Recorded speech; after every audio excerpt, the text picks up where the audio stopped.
ಕರ್ನಾಟಕದಲ್ಲೇ ಅತಿ ಹೆಚ್ಚು ಮೆಟ್ಟಿಲುಗಳಿರುವ ಬೆಟ್ಟ ಮೈಸೂರು ಜಿಲ್ಲೆಯ ಪಿರಿಯಾಪಟ್ಟಣದ ಬೆಟ್ಟದಪುರದ ಸಿಡಿಲು ಮಲ್ಲಿಕಾರ್ಜುನ ಬೆಟ್ಟ.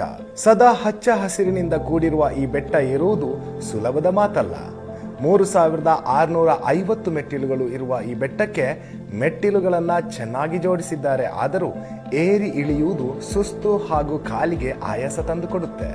ನೀವೇನಾದರೂ ಈ ಬೆಟ್ಟಕ್ಕೆ ಭೇಟಿ ನೀಡಿದ್ದೀರಿ ಎಂದಾದರೆ ನಿಮ್ಮ ಅನುಭವ ಹೇಗಿತ್ತು ಎಂದು ಕಮೆಂಟ್ ಮಾಡಿ. ಕೊಡಗು, ಮೈಸೂರು ಹಾಗೂ ಕೇರಳದ ಗಡಿ ಸಮೀಪದಲ್ಲಿರುವ ಈ ಬೆಟ್ಟಕ್ಕೆ ಮೈಸೂರಿನಿಂದ 83 ಕಿಲೋಮೀಟರ್, ಮಡಿಕೇರಿಯಿಂದ 52 ಕಿಲೋಮೀಟರ್ ಹಾಗೂ ಹಾಸನದಿಂದ 68 ಕಿಲೋಮೀಟರ್ ಪ್ರಯಾಣ ಮಾಡಿದರೆ ಸಾಕು. ಪಿರಿಯಾಪಟ್ಟಣದಿಂದ ಬೆಟ್ಟದಪುರಕ್ಕೆ ಹೊಗೆಸೊಪ್ಪಿನ ಗದ್ದೆಯ ನಡುವೆ ಸಾಗುವಾಗ ಮಲೆನಾಡಿನಲ್ಲಿ ಸಂಚರಿಸಿದಂತೆ ಅನುಭವವಾಗುತ್ತೆ. ಗೂಗಲ್ ಮ್ಯಾಪಿನಲ್ಲಿ ಸಿಡಿಲು ಮಲ್ಲಿಕಾರ್ಜುನ ಬೆಟ್ಟ, ಬೆಟ್ಟದಪುರ ಎಂದು ಹುಡುಕಿದರೆ ನಿಮಗೆ ಬೇಕಾದ ದಾರಿಯನ್ನು ತೋರಿಸುತ್ತೆ. 11ನೇ ಶತಮಾನದ ಚೋಳರ ಕಾಲದಲ್ಲಿ ಈ ಬೆಟ್ಟದ ಮೇಲೆ ಮಲ್ಲಿಕಾರ್ಜುನ ದೇವಸ್ಥಾನವನ್ನ ಸ್ಥಾಪಿಸಿದ್ದರಂತೆ.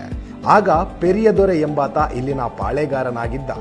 ಹಿಂದಿನ ಕಾಲದಲ್ಲಿ ಈ ಪ್ರದೇಶವನ್ನ ಸಿರಿಗಿರಿ, ವಿಜಯಗಿರಿ ಎಂದು ಕರೆಯುತ್ತಿದ್ದರಂತೆ. ಇದು ವಿಜಯನಗರ ಸಾಮ್ರಾಜ್ಯಕ್ಕೆ ಸೇರಿದ್ದರಿಂದ ಮೈಸೂರಿನ ರಾಜರು ಹಾಗೂ ಟಿಪ್ಪುವಿನ ಆಳ್ವಿಕೆಗೂ ಒಳಪಟ್ಟಿತ್ತು. ಈ ಬೆಟ್ಟದಲ್ಲಿ ಸುಮಾರು 106 ಗುಹೆಗಳಿವೆ ಎಂಬುದು ಸ್ಥಳೀಯರ ಅಭಿಪ್ರಾಯ. ಬೆಟ್ಟ ಏರುತ್ತಿದ್ದಂತೆ ಅಲ್ಲಲ್ಲಿ ಈ ರೀತಿಯ ಮಂಟಪಗಳನ್ನು ಕಾಣಬಹುದು. ಕರ್ನಾಟಕದ ಬೆಟ್ಟಗಳ ಸಾಲಿನಲ್ಲಿ ಇಷ್ಟು ಮಂಟಪಗಳು ಬೇರೆ ಯಾವ ಬೆಟ್ಟಗಳಲ್ಲೂ ಇಲ್ಲ ಎಂದು ಗುರುತಿಸಲಾಗಿದೆ. ದಟ್ಟವಾಗಿ ಬೆಳೆದ ಮರಗಳ ನಡುವೆ ಔಷಧೀಯ ಗುಣಗಳುಳ್ಳ ಸಸ್ಯಗಳ ಜೊತೆಗೆ ವಿಷಕಾರಿ ಸಸ್ಯಗಳನ್ನು ಇಲ್ಲಿನ ಚಾರಣದಲ್ಲಿ ಕಾಣಬಹುದು. ಕೆಲವೊಮ್ಮೆ ಚಿರತೆಗಳು ನಿಮ್ಮ ದಾರಿಗೆ ಅಡ್ಡ ಬರಬಹುದು ಎನ್ನುತ್ತಾರೆ ಈ ಊರಿನ ಹಿರಿಯರು. ಬೆಟ್ಟ ಏರುತ್ತಿದ್ದಂತೆ ದಟ್ಟವಾದ ಮಂಜು ನಿಮ್ಮ ಸ್ವಾಗತಕ್ಕೆ ಸಿದ್ಧವಾಗಿರುತ್ತೆ. ಬೆಟ್ಟದ ಮೇಲಿನಿಂದ ಸುತ್ತಲೂ ನೋಡಿದರೆ ಪಶ್ಚಿಮ ಘಟ್ಟಗಳ ಸಾಲು, ದೂರದಲ್ಲಿ ಕಾಣುವ ಪಿರಿಯಾಪಟ್ಟಣದ ಚಿತ್ರಣ, ವಿಶಾಲವಾಗಿ ಹರಡಿರುವ ಹೊಗೆಸೊಪ್ಪಿನ ಗದ್ದೆಗಳು ನಿಮ್ಮ ಕಣ್ಣಿಗೆ ಹೊಸ ಪ್ರಪಂಚವನ್ನು ತೆರೆದು ಇಡುತ್ತವೆ. ನೀವೇನಾದರೂ ವೀಕೆಂಡ್ನಲ್ಲಿ ಚಾರಣ ಮಾಡಬೇಕು ಎಂದಿದ್ದರೆ ಈ ಜಾಗವನ್ನು ಆಯ್ಕೆ ಮಾಡುವುದು ಸೂಕ್ತ. ನಿಮ್ಮ ಚಾರಣದಲ್ಲಿ ಸ್ಥಳೀಯರ ಸಹಾಯವಿದ್ದರೆ ಉತ್ತಮ. ಈ ಬೆಟ್ಟದಲ್ಲಿ ಜೈನರ ಮಲ್ಲಿಕಾರ್ಜುನ ದೇವಸ್ಥಾನವಿದ್ದು ಕಲೆ, ವಾಸ್ತುಶಿಲ್ಪಗಳ ಸಿರಿತನದಿಂದ ಕೂಡಿದೆ.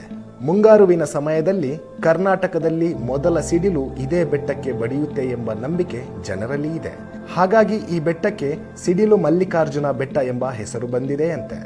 ಇಲ್ಲಿರುವ ದೇವಸ್ಥಾನ ಹಾಗೂ ಮಂಟಪಗಳು ಸಂಪೂರ್ಣ ಶಿಥಿಲಾವಸ್ಥೆಯಿಂದ ಕೂಡಿದ್ದು ಸಂಬಂಧಪಟ್ಟ ಇಲಾಖೆಗಳ ಗಮನಕ್ಕೂ ತಂದರೂ ಯಾವುದೇ ಪ್ರಯೋಜನ ಆಗಿಲ್ಲ ಎನ್ನುತ್ತಾರೆ ಇಲ್ಲಿನ ಸ್ಥಳೀಯರು.